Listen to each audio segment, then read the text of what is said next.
Welcome to the Day Clean Devotion Queen podcast. Each week, our podcast episodes breathe life into selected themes from the DDQ Meditation Journal. Hosted by our founder, Najma Thomas, we engage in heartfelt discussions with a diverse roster of inspirational Queen sisters.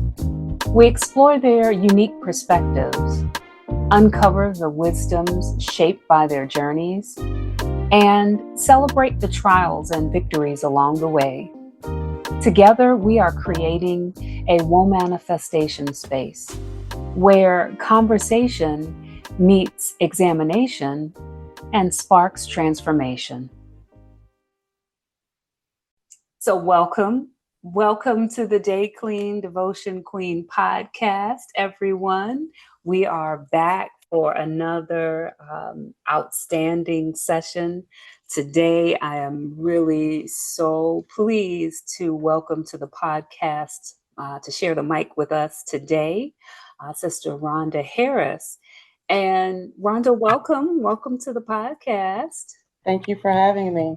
Absolutely. So for those of you all who've been rocking with us since January, I can't even believe we're this far into the year already. I don't know where the year's gone, but you might recall a session we had with LaFonda McWilliams Wyatt, and she talked about her foster care journey a little bit. So today we have with us Ronda Harris, and I'll give you just a little bit of background for Ronda before we get into our conversation.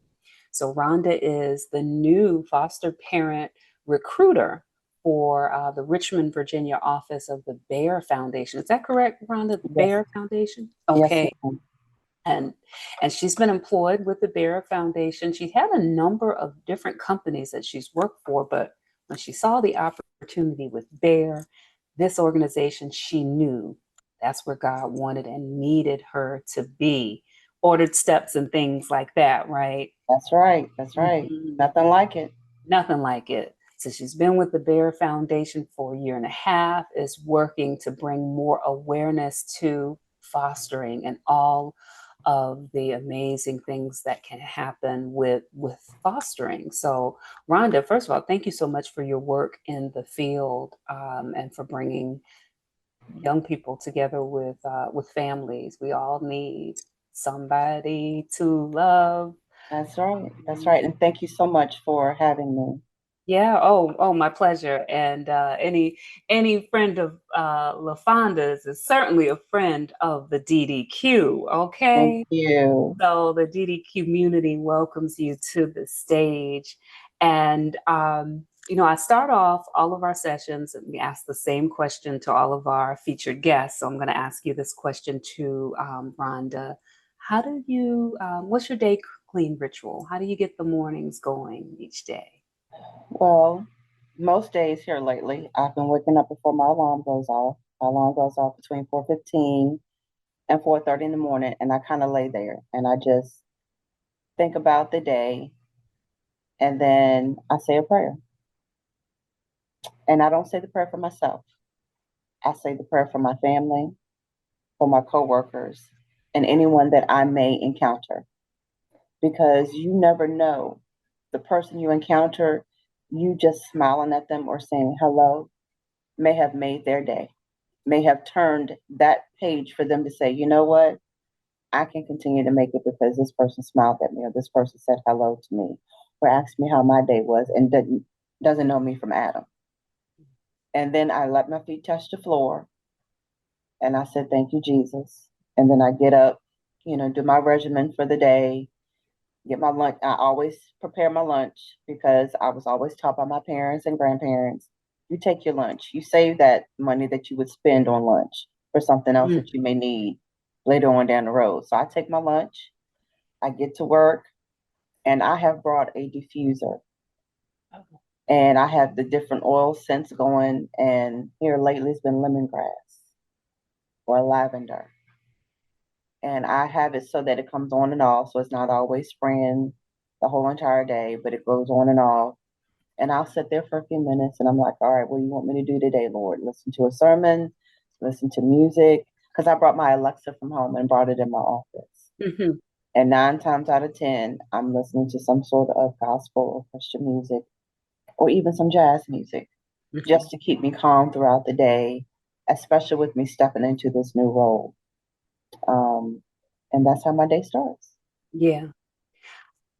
Thank you for sharing that. I think it is so valuable the way you described how you get your day started with prayer, not for you, but primarily for the energy you're going to encounter.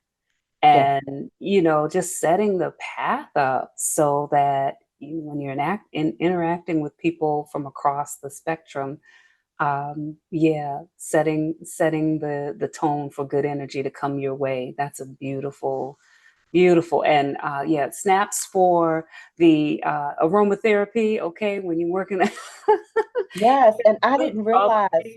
how much of a change that it would be.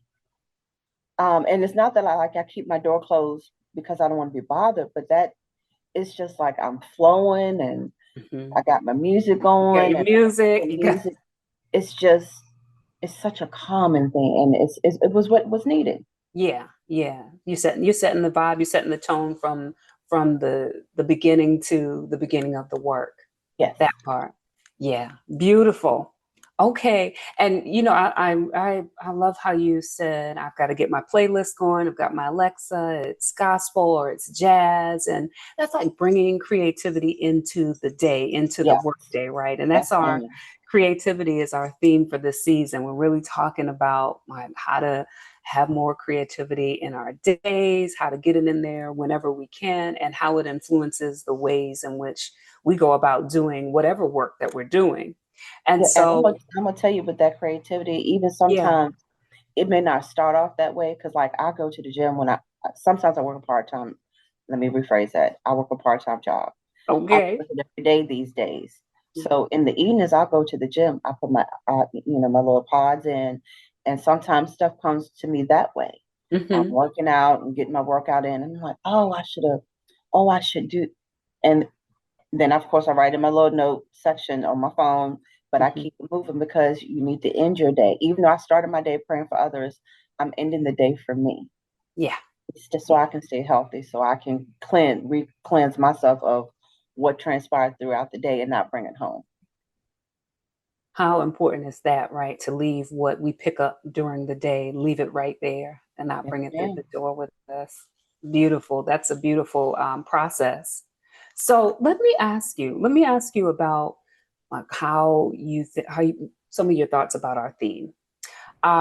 What does it mean for you? What does creativity mean for you? How has it shown up in your journey? What does it mean for you to be in the space that you're in, for example, and creating from the soul and not just hustling, not just doing the job because it's the job? How does it show up for you?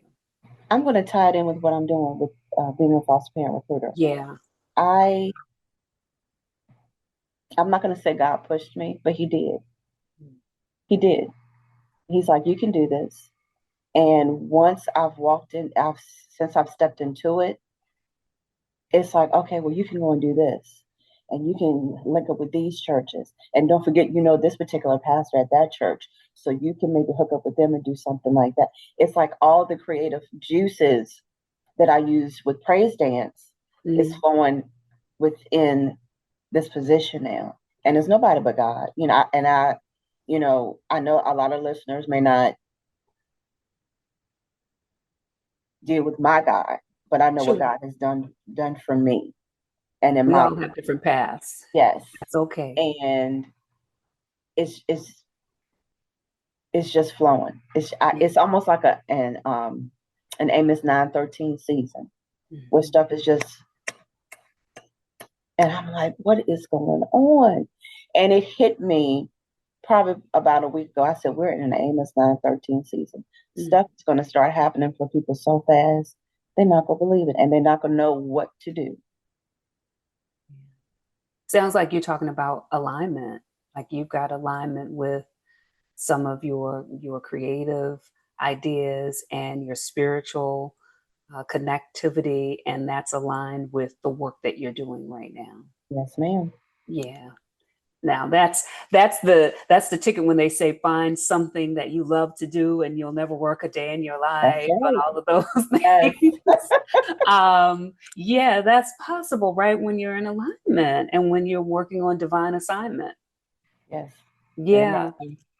so. So tell us about a time when maybe there wasn't a lot of alignment. Maybe you were caught in the hustle and you were doing things from hustle work and not necessarily from soul work, and kind of what may have helped you get back to alignment. How did you get on this journey, for example, with the Bair Foundation and in this role?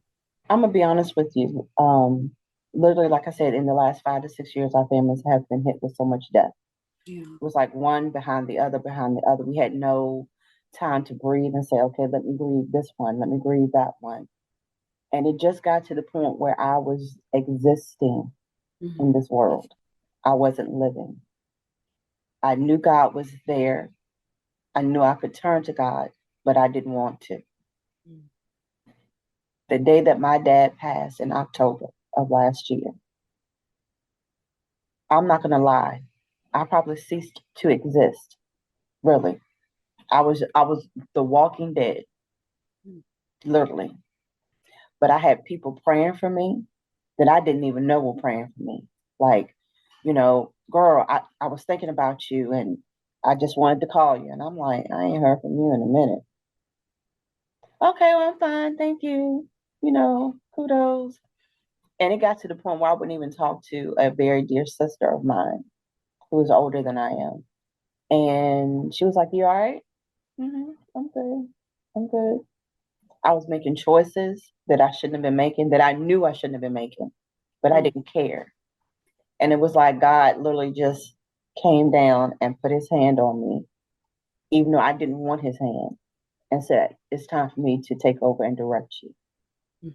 And he directed me, and, I was able to get back on track. My mentor had been praying for me. And even though I wasn't dancing at my church, I was dancing at home. I was listening to music that I knew could calm my spirit and could Mhm. quench what was going on. And then I had a come to Jesus moment, literally. Mm. And it was just like God said, I know, I know you're missing. I know you remember everything that they taught you, but it's okay. It's okay to live because you still have time on this earth that I need you to do some things. And then some transitions happened at Bair that I did not foresee coming at all. Mm. And I'm not gonna lie, I'm one of those people that God has to come at 3 times with signs like, girl, come on, Neon sign, this job is for you. yes. And Apply here now. yes, and it was so funny. The person that chose to leave, she's like, "Are you gonna apply for my position?" Nope, sure not. I'm good. I always say this time of my life, I'm trying to be stress free. Mm. Nope, not doing it. That part. So then the clinical director came to me and said, "Hey, are you applying?" I said, "I don't think so. You know somebody I don't know." Now, mind you, there's 2 people. Rhonda's still like this, not happening. And then the gentleman that I'm seeing right now, he kept pushing. I'm not going to say pushing. He was encouraging. Mm. And he was like, I know you're nervous, but you can do this position. And then my director kept talking to me. And then when I left her office the day that I applied, my friend texted me. He said, so what are we doing? And I said, okay, God, you done talked to me about 7 times now. Okay, I'll do this. And I applied and I told my boss what I was going to ask for. And I gave her the reason I was going to ask, the reason I was going to ask for it. She said, no problem. I've been in interviews for 10 minutes, for 30 minutes. I was in the interview for an hour and 15 minutes with the vice president and my boss. When you can talk about the Father as much as I did and not get backlash from it, that cemented me even more to know that God was placing me where he needed me to be. Okay, I have a degree. It means that I'm willing to learn.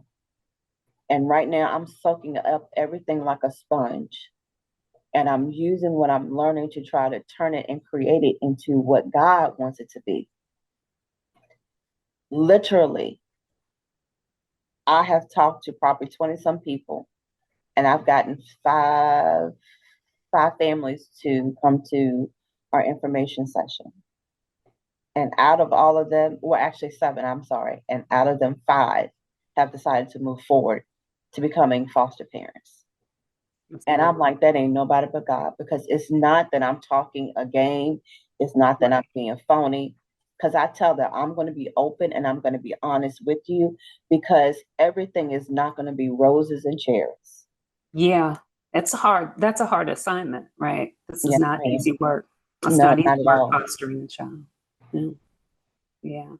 So that's beautiful that, and I would imagine these are families that probably had not even considered fostering right before Not at all. encountering you. Yeah. Not at all. Rana, I want to go back to something you said earlier. You were talking about, moving in that season of loss and grief, but you were dancing at home. Talk to us about what dancing is for you, what that does for you. Dancing is my communication to God when I can't say a word. I Dancing is so important to me, and I take it very seriously. Yes, I can joke and I can do all that, but I take it very seriously, because when you dance before the Lord and before the people of God, you should be prayerfully being able to know when there's strife, when someone is going through something, and God is leading you to dance before them. And every move you make is for them to break whatever it is they have going on. You cannot dance before God. Heck, you shouldn't even be preaching before God if you ain't right yourself. Mm. And I said what I said. Listen.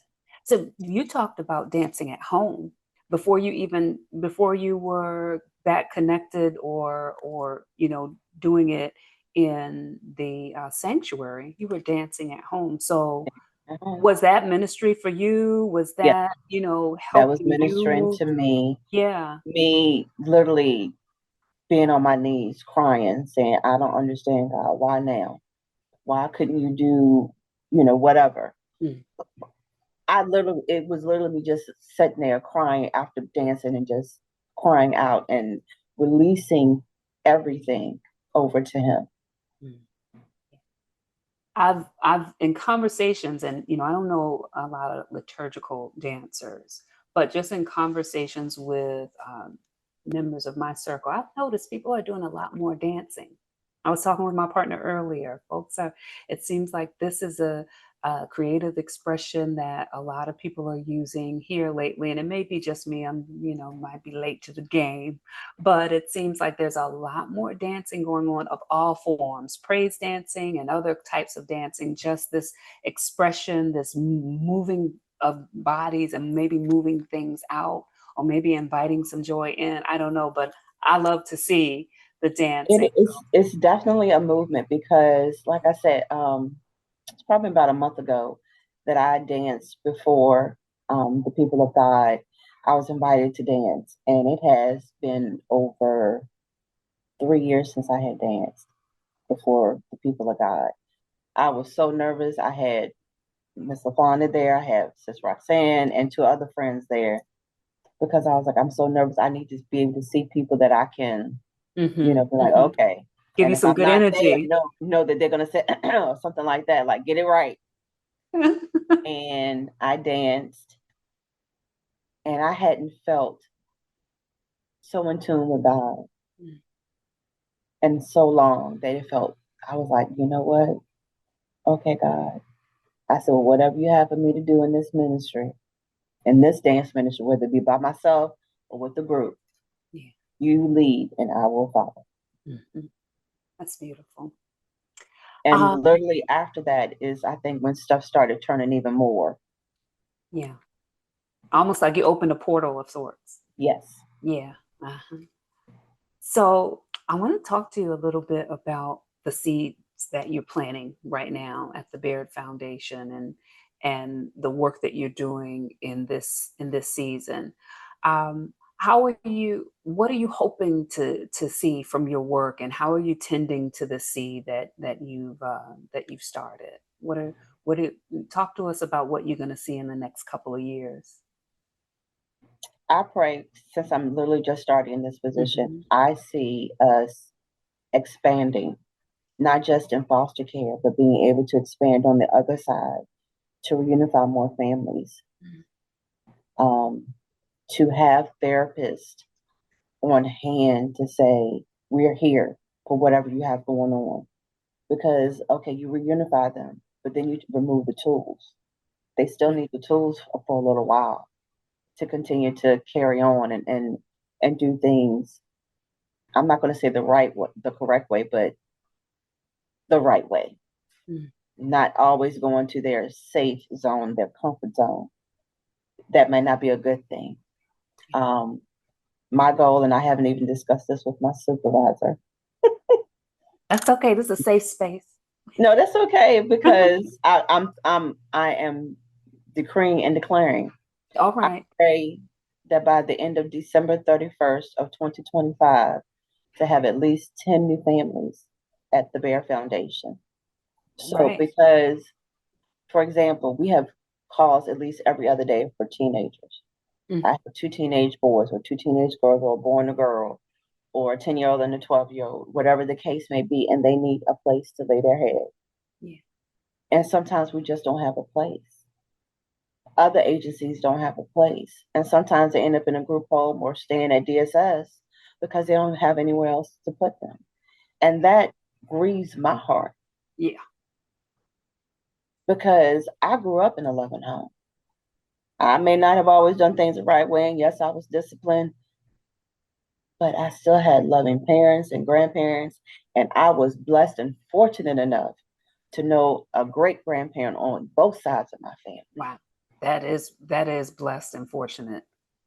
So I want that for these children because all they want is to be heard and to be loved. That's all they really want. Yeah. Truly, that's all they want. And if prayerfully the Lord has given me these families, Yes. planting the seeds, and I'm watering the seeds, and God will get the increase. And we're claiming that for you as well. We're going to decree it as a collective. This is a collective decree. Okay, Yes, so closing out the year on 10 strong, if not more. yes. Families for our communities, for young people in our communities as well. Um, so I want to ask you about your vision, about aligning your vision with, you know, sacred action, how creativity and creation is a sacred action for you. We talked about that a little bit, but there's a lot that we can do in our work and our personal lives that, you know, are so many options in front of us. And sometimes we find ourselves going this way and that way and trying to do all the things or just because there's value in a lot of the things. Well, I want to know, how do you discern what is yours to create versus what is distraction, what's going to take you away from, you know, your purpose, your mission? I'm gonna be very honest with you. It's not always easy Yeah. to discern which is which. Mhm. But I'm the type of person, I am very observant when it comes to observing people. I will sit back and be like, hmm. I listen to what you say. I listen to how you say it. And then I read between the lines. My dad always used to tell me, Rhonda, you have the mind of a lawyer because you turn it over and over and over and over. It's not that I'm trying to turn it over and over. I'm trying to make sure I'm understanding because there's always so much miscommunication. And then I want to make sure, okay, well, God, is that because this is what I heard, what you heard. Prime example, when I'm speaking to these potential foster parents, I have to listen. And one thing that I do listen for is when their first question is, well, how much do I get paid? Motivation. How much you get paid? It's not going to be enough It for this sure work. won't. Or where, my girlfriend was the foster parent. She says it's not enough that she's getting to go through what she's going through. Maybe you need to pray and meditate on this, man. Because right now, what my Shanana is saying, yellow flag, back up, Yeah. back Yeah. up. For me, a distraction is when, excuse me, I haven't heard from someone in a minute, and all of a sudden I get a text or a phone call. What you calling Out the me? blue. Yes. Why are you calling me? Hey, And girl. then what happens is then my mind starts, well, wonder what's going on. Do they need? And then all of a sudden I'm all the way over here instead of being right here. Right. Takes you off your focus. And I have found out that with me saying, and I literally say to myself when I feel myself getting ready to go, Ronda, stay in your lane. Stay where God has shown you to be. Because, we as women, we hear things and we Well, always want to take care of it, at least we for want me. to We help. always want to help and We take want to care of help it. some. We want to help. I got things. I can go. I can just, and we jump. Dun, dun, dun, dun, to the. I'm gonna go help. Yeah. Yes. Very And true. I have to literally say, Rhonda, don't say nothing. And I literally do like this. Sit on your hand a little bit. Yes, because I am the person, I just want to fix it for everybody and everybody be happy and Yes. sing hallelujah, amen. Yes. But I have to remember, Rhonda, stay in your lane. Do what God has intended for you to do. And I know people are like, well, it's not that easy. No, it's not. It's not. It's a fight every day. But if you're willing to fight that good fight, you will get your victory in the end. I have to co-sign on so many of the components to your response just now. The distraction that comes just from the calls or the texts. And I have been, working on this, just not even apologizing anymore for not answering text messages right away and not picking up the phone just because it rang. And what I try to explain to myself, because you get to feeling guilty, it's like, oh, so and Mm-hmm. so call. What am I not working on something right now that is important? Is this Yeah. not important? So how is it that this becomes immediately less important just because the phone rang? Or it's immediately less important just because a text message came through? But does my work not deserve my undivided attention at this moment? And the other thing is my phone number 911?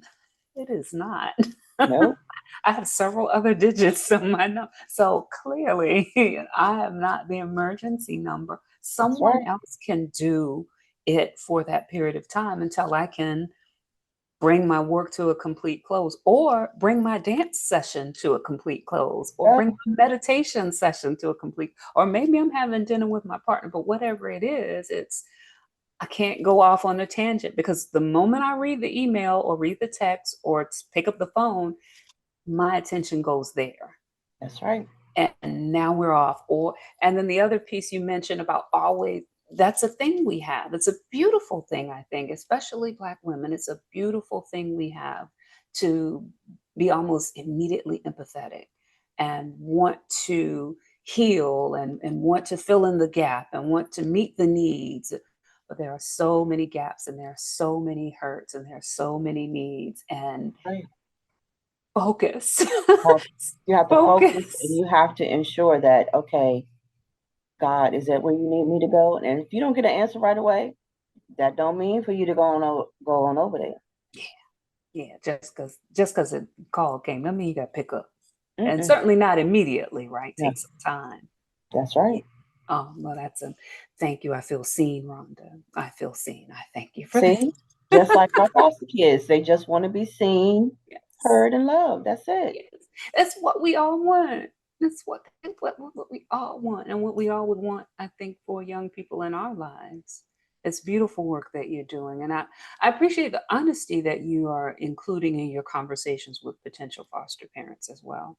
It is not You for have to be, everyone. because if you're not honest, they're going to think, oh, I'm going to get this 5-year-old child. They're not going to have any issues. They're going to come in my home. I will not have to discipline them. We're just going to have a grand old time. A lot of We are a therapeutic foster care agency, and a lot of Okay. our kids have been abused physically, mentally, as well as sexually. And most of the time, well, I'm not even going to say that, they have been abused. And even though that abuse may be up here, you don't know what else transpired to get them up here. So I think my boss said this: you have to peel them back just like an onion, Mm. one layer at a time, before you truly might get to the actual root of what the issue is.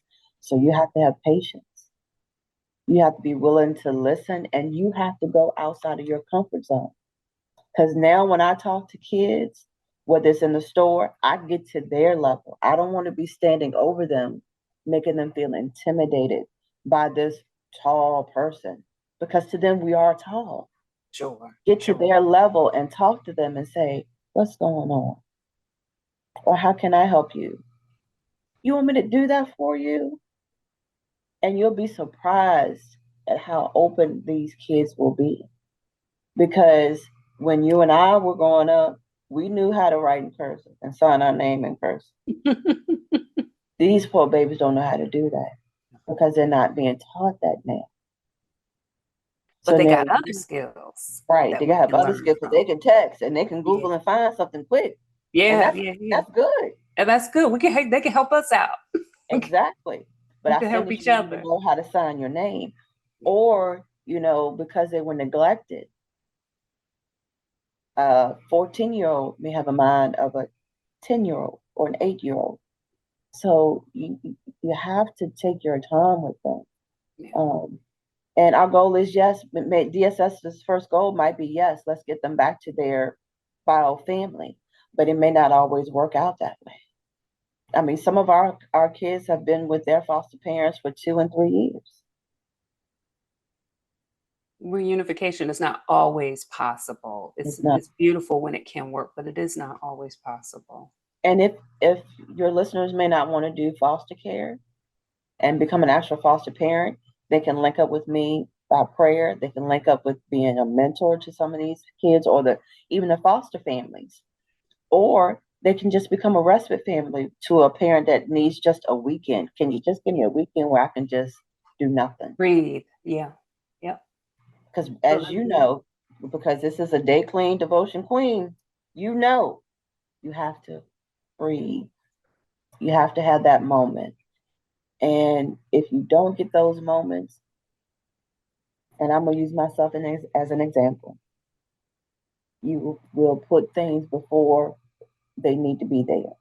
You yeah. will come hardened to what's going on around you. And then before you know it, 6 months have done passed or a year done passed. And you're like, what have I been doing? You've been existing. You haven't been living. Mm. That's a beautiful and important distinction.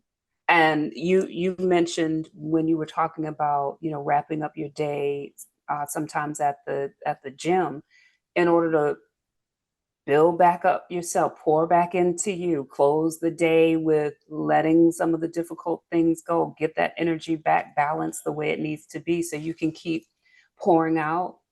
Same thing with the dancing, with all of the creative pursuits, pulling that stuff pulling the good, the joy that you need to back into yourself so that you can pour out as needed. So that's a beautiful thing. So I'm going to ask you just before we get to close, you seem to have a lot of wisdom to share, Rhonda. What wisdom would you share with a member of our DD community Maybe she's standing at the edge of her own vision. Maybe she hasn't heard the third, this is your time to do it. Maybe that she's just afraid to leap into a new position or to try something new. What words of wisdom would you offer? To every princess and queen that is listening to this podcast, I would say, listen to your inner self. Not the voice that says you can't do it, but the voice that tells you, I am a strong woman. I can do anything through Christ who strengthens me. I didn't get this far by myself. Mm. And if you have an inner circle, I don't mean the ones that there when they think you got something going on. I mean your true inner circle that if you called at 1:00 in the morning, girl, They'll pick up. I need you to come and get me. I need to talk. I need to cry, whatever it is, that type of inner circle. Mm-hmm. You go to them and again, I'm not trying to push my religion on anybody, but you get yourself some praying inner circle women that will pray with you because, and it's nobody, you can walk this out. I promise you. I had a friend, and this was a guy friend that said, I was ready to take my own life until I got this text of, good morning, how are you today? I had no clue that they were at that point. No clue. And that's how easy it is for them to go away from this earth before their time. So every sister on this podcast, I need you to hear me. It is not your time to end your life. It is not your time to say, well, because that boy didn't care for me or that girl didn't care for me, I'm going to close myself off. It is not time for you to be in the walking dead. It is our time now to come out and to stand firm and to walk boldly. And that boldness don't have to be loud.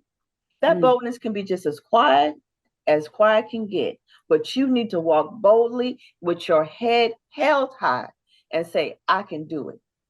One step at a time. Because I promise you, none of this happened overnight. It did not. It happened with months and months and months and months with people loving me, holding me, and protecting me. And I promise you, ladies, it is out there for you to just hold and grasp whatever it is that God is telling you that you can do, and hold on to that promise, even when it seems like, oh my God, this God told me this 3 months ago and it ain't happened yet. It's on the way. Remember, God's time is not our time. So ladies, you all can do this. I never thought that I would be the foster parent recruiter for the Bair Foundation. I never thought in a million years. I know what my vision was when I left college at a later age in life. But God said, I need you over here. So ladies, be ready to come outside of your comfort zone. All right. Be ready to push yourself and encourage yourself.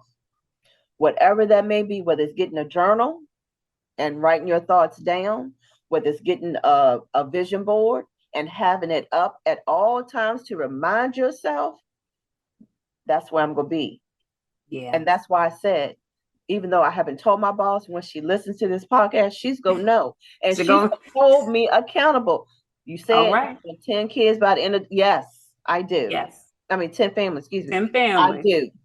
Yeah. And I'm going to claim that because I know that it can be done. We just have to get to the right people. So ladies, you can do this. You can do whatever it is that has been set aside for you to do, because guess what? It was set aside for you to do. Nobody else. This DDQ, it was set aside for you to do, doctor. It was set aside for you to give people a platform to say what needs to be said that otherwise may not have been heard for anybody else. Yes, ma'am. Yes, indeed. Y'all heard it, DD community. It's out there. It's for you. You got an assignment. Nobody else can do it. Y'all know how we love journaling and vision boarding here in DDQ land. That's you talking our language, Ronnie. You speaking our language when you start talking about journaling and vision boards. So thank you so much for that. So encouraging, so inspiring. We're going to bring you back to report out on your 10 new family goal achieved in 2026 to open up with gladness. I want to thank you so much for sharing the space with us today. But before we close, I want to ask you, where can our listeners find out more about you and your work, especially our listeners in Central Virginia? How can they find out about what the Bair Foundation is doing and support the work? They can go to our website at www.bair.org,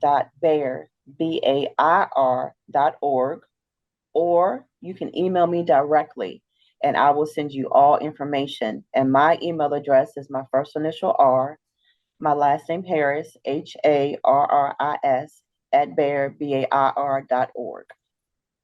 Wonderful.